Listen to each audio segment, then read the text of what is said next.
छत्तीसगढ़ के राज्यपाल रमन डेका जी, लोकसभा अध्यक्ष ओम बिड़ला जी, छत्तीसगढ़ विधानसभा के अध्यक्ष मेरे मित्र रमन सिंह जी, प्रदेश के मुख्यमंत्री विष्णुदेव साय जी, केंद्र सरकार में मेरे सहयोगी मंत्री तोखन साहू जी, उप मुख्यमंत्री विजय शर्मा जी, अरुण साव जी, राज्य विधानसभा में मेरे नेता प्रतिपक्ष चरणदास महंत जी, उपस्थित अन्य मंत्रीगण, जनप्रतिनिधिगण और मौजूद देवी और सज्जनों, छत्तीसगढ़ की विकास यात्रा के लिए आज का दिन एक स्वर्णिम शुरुआत का दिन है और मेरे लिए व्यक्तिगत तौर पर ये बहुत ही सुखद दिन है, अहम दिन है। मेरा बीते कई दशकों से इस भूमि से बहुत आत्मीय नाता रहा है। एक कार्यकर्ता के रूप में मैंने छत्तीसगढ़ में बहुत समय बिताया। यहां से मुझे बहुत कुछ सीखने को मिला। मेरे जीवन को गढ़ने में यहां के लोगों का, यहां की भूमि का बहुत बड़ा आशीर्वाद रहा है। छत्तीसगढ़ की परिकल्पना, इसके निर्माण का संकल्प और फिर उस संकल्प की सिद्धि, हर एक क्षण पर मैं छत्तीसगढ़ के परिवर्तन का साक्षी रहा हूं। और आज जब छत्तीसगढ़ 25 वर्षों की यात्रा के अहम पड़ाव पर पहुंचा है, तो मुझे इस क्षण का भी सहभागी बनने का अवसर मिला है। आज इस रजत जयंती के उत्सव पर मुझे राज्य के लोगों के लिए इस नई विधानसभा के लोकार्पण करने का सौभाग्य मिला है। मैं छत्तीसगढ़ के लोगों को, राज्य सरकार को इस अवसर पर अपनी शुभकामनाएं देता हूं, बधाई देता हूं। साथियों, 2025 का ये वर्ष भारतीय गणतंत्र का अमृत वर्ष भी है। 75 वर्ष पहले भारत ने अपना संविधान देशवासियों को समर्पित किया था। ऐसे में आज इस ऐतिहासिक अवसर पर मैं इस अंचल से संविधान सभा के सदस्य रहे रविशंकर शुक्ल जी, बैरिस्टर ठाकुर छेदीलाल जी, घनश्याम सिंह गुप्त जी, किशोरी मोहन त्रिपाठी जी, राम प्रसाद पोटाई जी और रघुराज सिंह जैसे मनीषियों का स्मरण करते हुए उन्हें अपनी श्रद्धांजलि देता हूं। तब के काफी पिछड़े रहे इस क्षेत्र से दिल्ली पहुंचकर इन विभूतियों ने बाबा साहब के नेतृत्व में संविधान के बनने में महत्वपूर्ण भूमिका निभाई थी। साथियों, आज का दिन छत्तीसगढ़ के इतिहास का स्वर्णिम अध्याय बनकर चमक रहा है। आज जब हम इस भव्य और आधुनिक विधानसभा भवन का लोकार्पण कर रहे हैं तो ये केवल एक इमारत का समारोह नहीं बल्कि 25 वर्षों की जन आकांक्षा, जन संघर्ष और जन गौरव का उत्सव बन गया है। आज छत्तीसगढ़ अपने स्वप्न के नए शिखर पर खड़ा है और इस गौरवशाली क्षण में मैं उन महापुरुष को नमन करता हूं जिनकी दूरदृष्टि और करुणा ने इस राज्य की स्थापना की। वो महापुरुष हैं भारत रत्न श्रद्धेय अटल बिहारी वाजपेयी जी। साथियों, साल 2000 में जब अटल जी ने छत्तीसगढ़ राज्य का गठन किया तो वो निर्णय केवल प्रशासनिक नहीं था, वो निर्णय था विकास की नई राह खोलने का और वो निर्णय था छत्तीसगढ़ की आत्मा को पहचान दिलाने का। इसलिए आज जब इस भव्य विधानसभा के साथ साथ अटल जी की प्रतिमा का भी अनावरण हुआ है तो मन कह उठता है, मेरे भाव व्यक्त हो रहे हैं। अटल जी जहां भी हो, अटल जी देखिए आपका सपना साकार हो रहा है। आपका बनाया हुआ छत्तीसगढ़ आज आत्मविश्वास से भरा है, विकास की नई ऊंचाइयों को छू रहा है।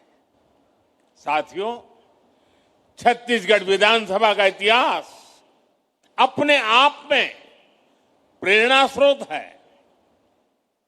2000 में जब इस सुंदर राज्य की स्थापना हुई तो पहली विधानसभा की बैठक राजकुमार कॉलेज रायपुर के जसपुर हॉल में हुई थी।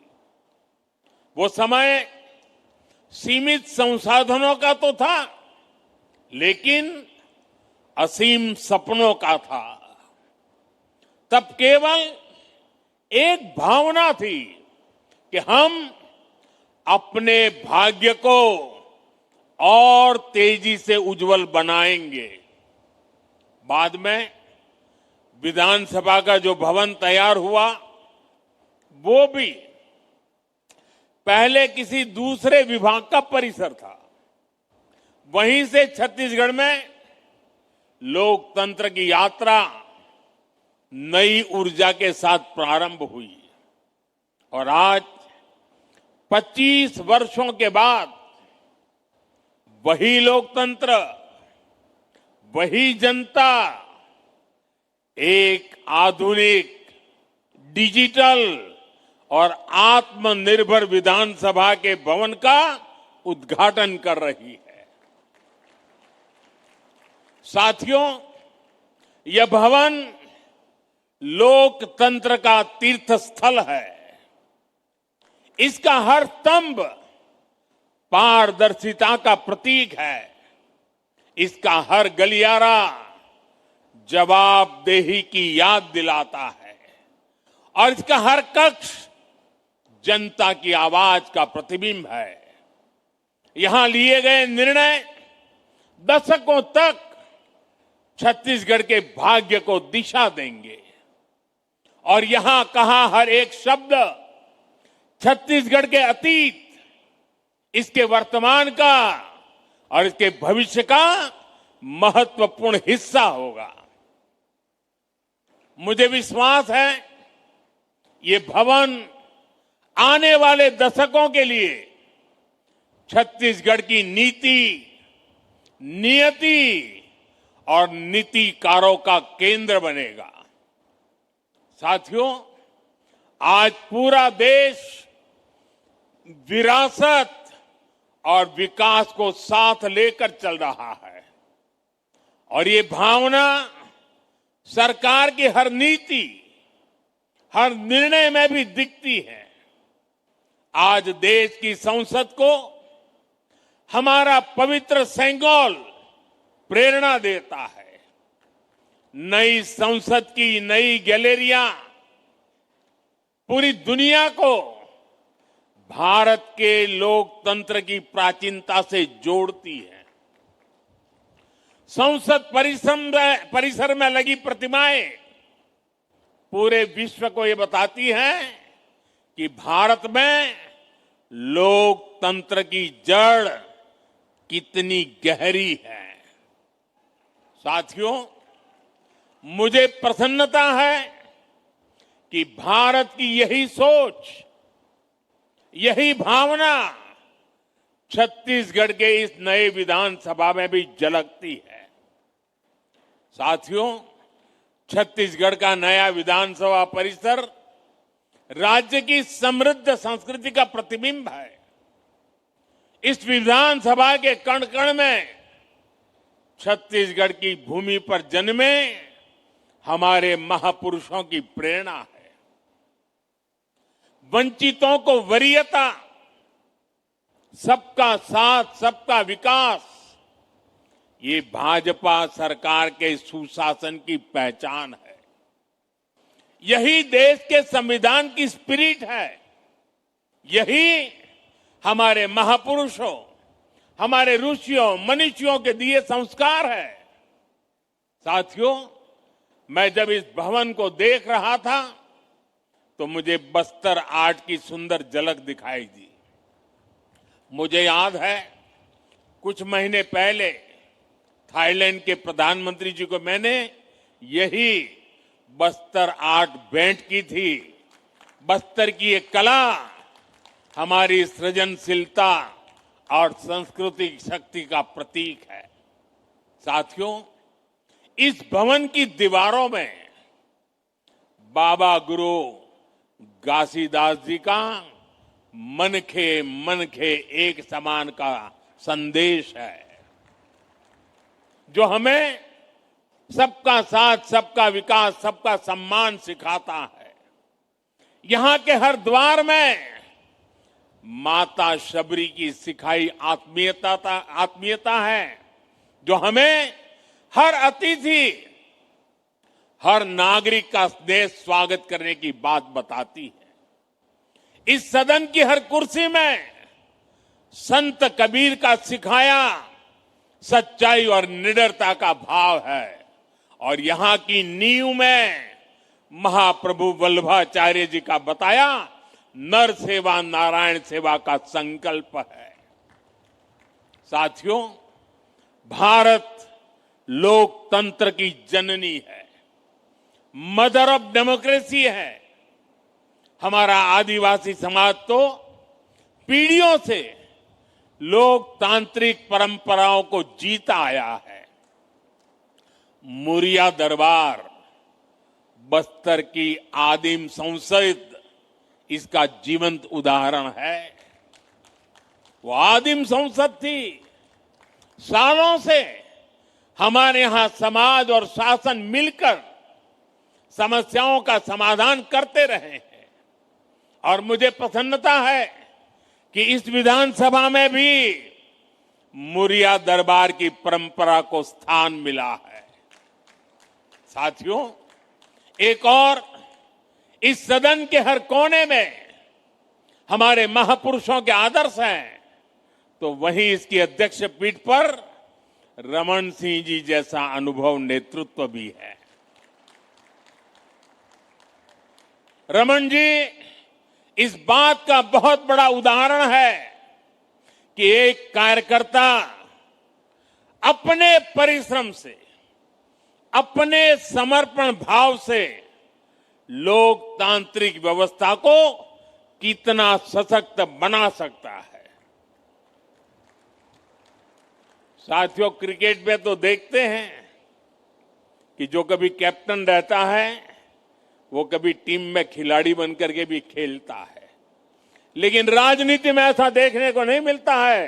ये उदाहरण रमन सिंह जी दे सकते हैं कि जो कभी कैप्टन हुआ करते थे वो आज सच्चे स्पिरिट से कार्यकर्ता के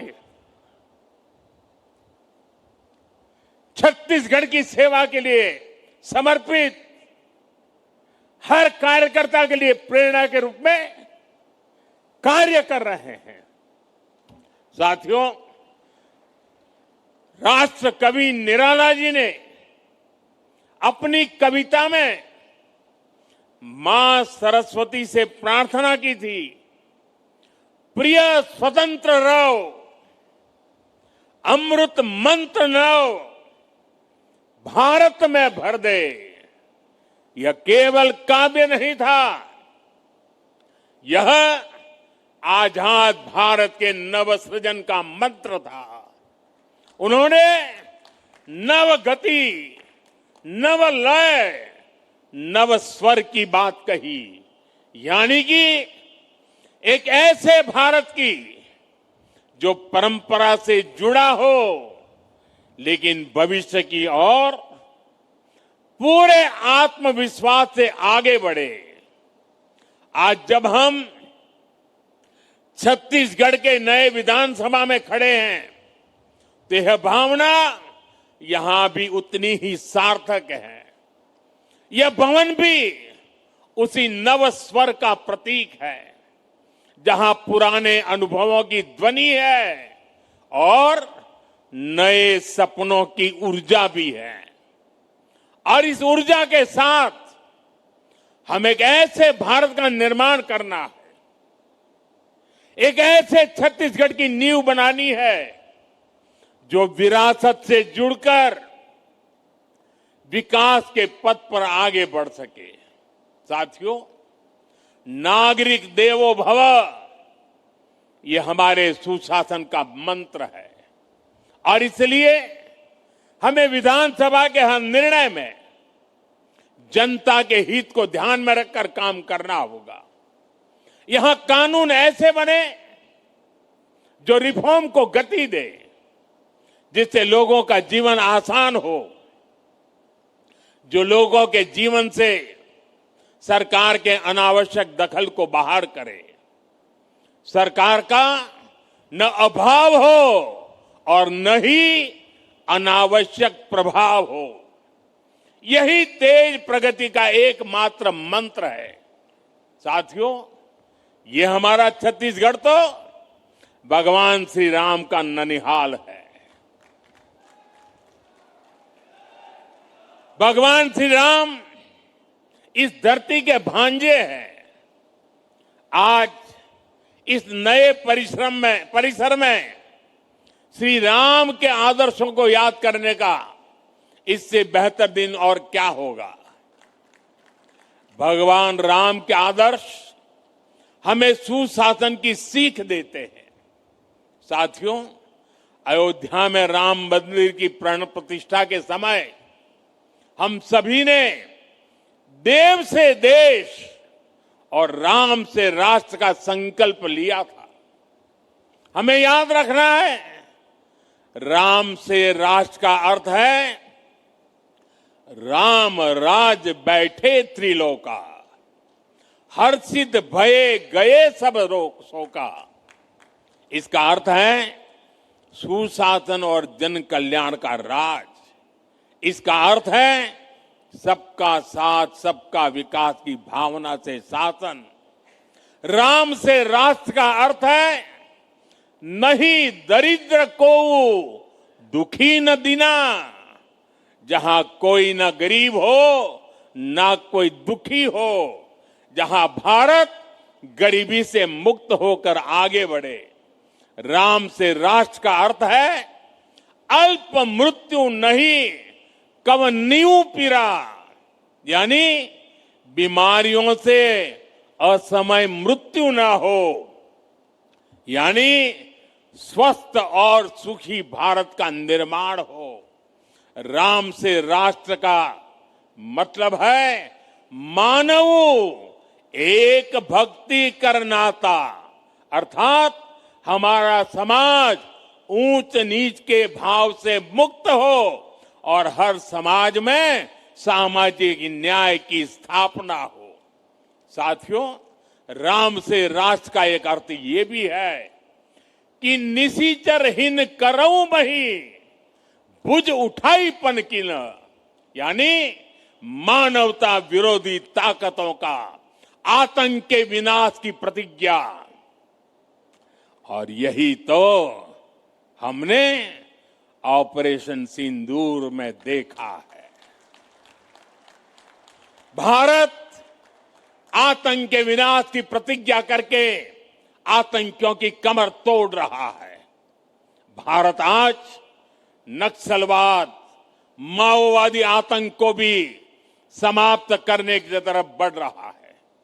भारत आज अभूतपूर्व विजय के गर्व से भरा हुआ है और गर्व की यही भावना आज छत्तीसगढ़ विधानसभा के इस नए परिसर में हमें चारों तरफ दिख रही है।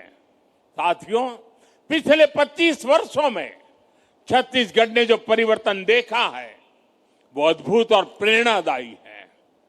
कभी यह राज्य नक्सलवाद और पिछड़ेपन से पहचाना जाता था, आज वही राज्य समृद्धि, सुरक्षा और स्थायित्व का प्रतीक बन रहा है।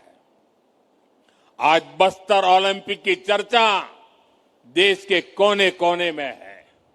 नक्सल प्रभावित क्षेत्रों में आज विकास की लहर और सुकून की मुस्कान लौट आई है और इस परिवर्तन के पीछे है छत्तीसगढ़ की जनता का परिश्रम और भाजपा सरकारों का दूरदर्शी नेतृत्व। साथियों, छत्तीसगढ़ के रजत जयंती समारोह का उत्सव अब एक बड़े लक्ष्य का आरंभ बिंदु बनने जा रहा है। 2047 तक, 2047 तक जब भारत अपनी आजादी के 100 साल मनाएगा, हमें विकसित भारत निर्माण के जो लक्ष्य तय किए हैं उसमें छत्तीसगढ़ की भूमिका बहुत बड़ी होने वाली है। और इसलिए मैं उपस्थित सभी साथियों से भी कहूंगा, सभी जनप्रतिनिधियों से कहूंगा कि आप एक ऐसी व्यवस्था का निर्माण करिए, एक ऐसी विधानसभा का उदाहरण बनाइए जो विकसित भारत के हर राज्य को कुछ नया करने के लिए प्रेरित करे। यहां होने वाले संवादों में, यहां पूछे जाने वाले प्रश्नों में, सदन में होने वाली कार्यवाही में, सब में एक श्रेष्ठता लाने का प्रयास हो और हम जो भी करें, जिस भी रूप में करें, सबका लक्ष्य विकसित छत्तीसगढ़, विकसित भारत का निर्माण हो। साथियों, छत्तीसगढ़ की इस नई विधानसभा की श्रेष्ठता इसके भवन की भव्यता से ज्यादा यहां के लिए जाने वाले जन कल्याण के निर्णयों से निर्धारित होगी। ये इस बात से तय होगी कि सदन छत्तीसगढ़ के सपनों को, इसकी सोच को कितनी गहराई से समझता है और उन्हें साकार करने के लिए कितने दूर तक चलता है। हमारा हर निर्णय ऐसा होना चाहिए जो किसान की मेहनत को सम्मान दे, युवा के सपनों को दिशा दे, नारी शक्ति के जीवन में नई आशा की किरण लेकर आए और समाज में अंत्योदय का माध्यम बने। हम सबको ये याद रखना है कि यह विधानसभा केवल कानून बनाने का स्थान नहीं, बल्कि यह छत्तीसगढ़ के भाग्य निर्माण का प्रखर केंद्र है, जीवंत इकाई है। इसलिए हम सबको यह सुनिश्चित करना होगा कि यहां से निकलने वाले हर विचार में जन सेवा की भावना हो, विकास का संकल्प हो और भारत को नई ऊंचाई पर ले जाने का विश्वास हो। यही हमारी कामना है।